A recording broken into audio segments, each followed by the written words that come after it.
আসসালামু আলাইকুম। আশা করি সবাই ভালো আছেন। একটা মানুষের প্রধানতম বৈশিষ্ট্য হলো একটা মানুষের ক্যারেক্টার বা চরিত্র।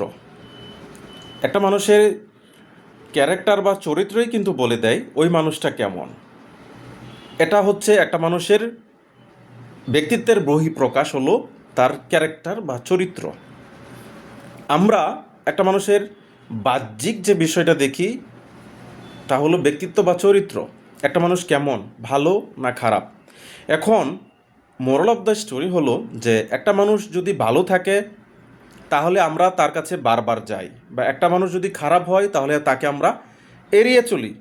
কিন্তু আমার প্রসঙ্গ হলো যে যদি কোনো মানুষ আমরা মনে করি যে খারাপ, বা আমরা যদি বুঝে ফেলি যে ভালো, তাহলে চরিত্রের বিন্যাস অনুসারে আমাদের পরবর্তীতে যাওয়া উচিত নয় খারাপ চরিত্রের মানুষের কাছে।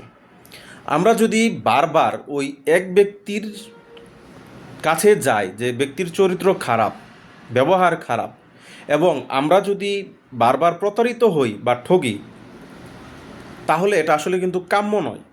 এবং এই যে যে একটা মানুষের কাছে যাওয়া, নিজে নিজে থেকে যাওয়া, এড়িয়ে না চলা, এর ফলে যে যদি কোনো ব্যক্তি ভুক্তভোগী হয় তাহলে অন্য কাউকে কিন্তু এটার দায়ভার দেওয়া যাবে না। তাই আমরা কার সাথে মিশছি বা কার সাথে যাচ্ছি, তার চরিত্র কেমন, এক ব্যক্তির চরিত্র খারাপ হলে পরবর্তী যেন আর না যাই এবং সাবধানে থাকি।